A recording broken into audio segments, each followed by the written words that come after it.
past week about St. Francis Xavier. We were talking about homilies, and I was talking about how much I enjoy preaching here, how comfortable I feel preaching here.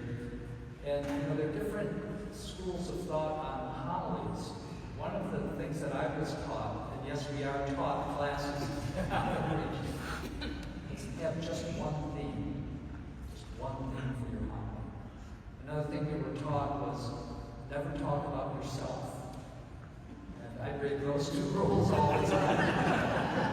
Once in a while, have a common theme throughout the whole homily, but if you want to make an analogy, and excuse me, if you weren't watching TV in the 1960s and 1970s, you may not understand these analogies, but I don't really preach a show like Columbo, where there's like one theme going through the whole show.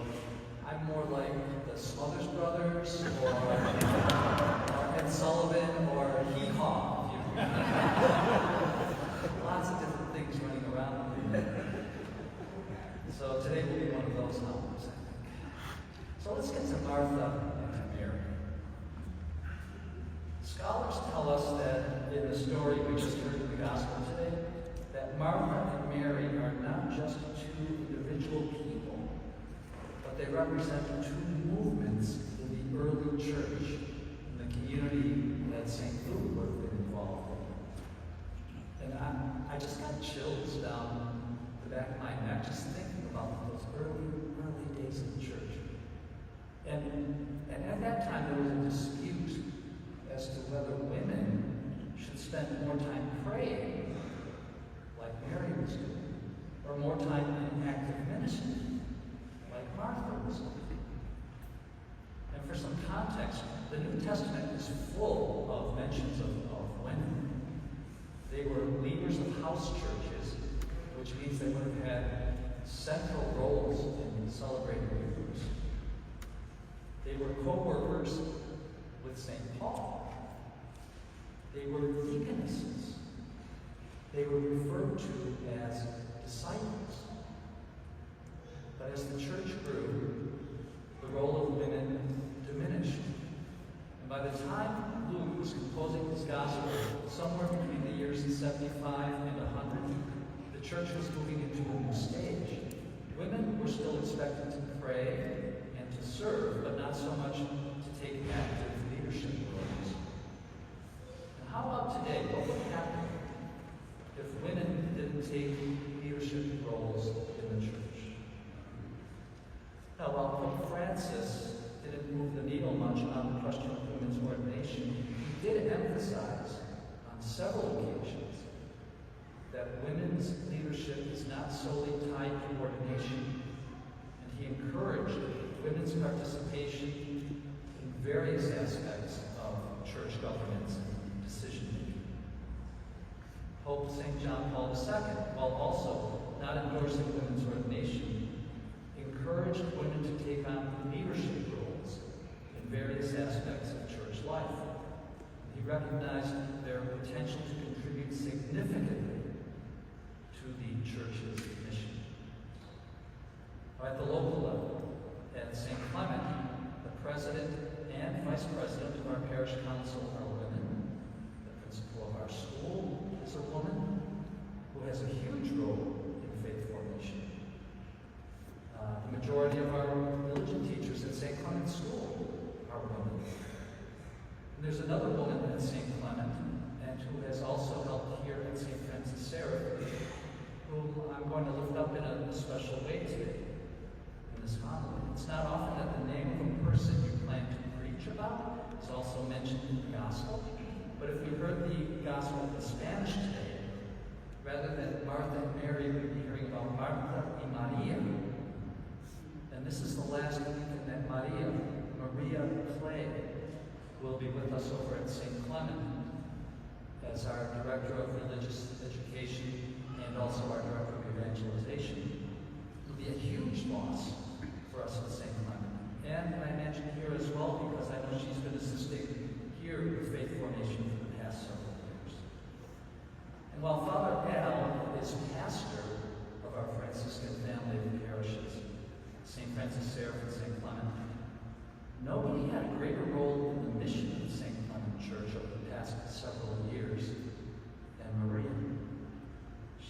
not just as director of faith formation and evangelization, but aside from the many programs that she implemented and then she directed, more importantly, Maria combined the roles of Martha and Mary. She was well educated, very efficient in her work, but she also brought a prayerful presence to all that she did. And she realized that the best programs in the world won't go anywhere if we don't also sit at the feet of Jesus. Maria also played a key role in our food pantry at St. Clement, as oftentimes she was the only bilingual person working there. And lately I've started going to the food pantry, trying to assist with interpreting for our Spanish-speaking families. And what seems like it would be a Martha role, helping to fill out registration forms in English and putting food into grocery bags, the Maria role, or the Mary role, comes out too.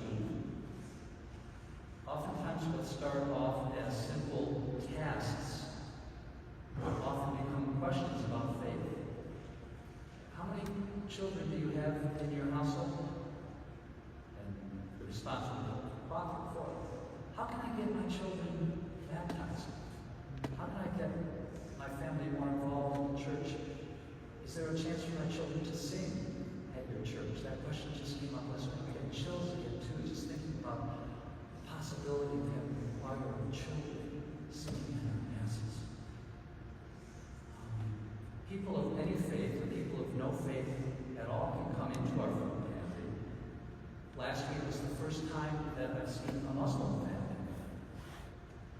Yet, implicit and sometimes explicit in all we do at that food pantry, there's the message that we're there not just as a non-profit organization, but as messengers of Christ. It's similar to the second reading today. 5 short verses, but it's overflowing with references to God and to Christ. This past week, one of the preeminent early liberation theologians from Latin America, Clodovis Both, a priest whose brother, Leonardo Both, used to be a Franciscan friar. Both of them they were 2 of the most famous liberation theologians. I just want to say a word about Leonardo. We were at a social justice conference in Brazil, and he took some time to talk to the friars who came to it. About 20 of us got to sit around a table with Leonardo Both, which was a pretty incredible experience. But before that, he was in a huge auditorium with thousands of people who would come to hear him talk. And after his address, he asked if there were any questions. And I was there. In Brazil, there were a lot of friars that went to these things, but they usually didn't wear their habits. I was the only friar there wearing his hat. So I raised my hand, and he saw me, and they brought the microphone over to me, and I said, when Franciscan friars come to a conference like this about justice and peace and care for creation, do you think we should wear our habits? His answer was, yes, and you should be naked underneath. But his brother, Clodovis, who is still a priest, still a servite father at 81 years of age, he wrote an open letter to the bishops of Latin America in response to a document that the bishops wrote commemorating the 40th anniversary of CELAM, which is the Bishops' Conference for Latin America. And Clodovis, writing in a spirit of charity, but also with a prophetic voice, said to the bishops, "Your document is wonderful in how it emphasizes the need for social justice, but you barely mention the role of Christ, except in passing or in footnotes." So in effect, he was saying to them, you're great martyrs for social justice, but where's Mary?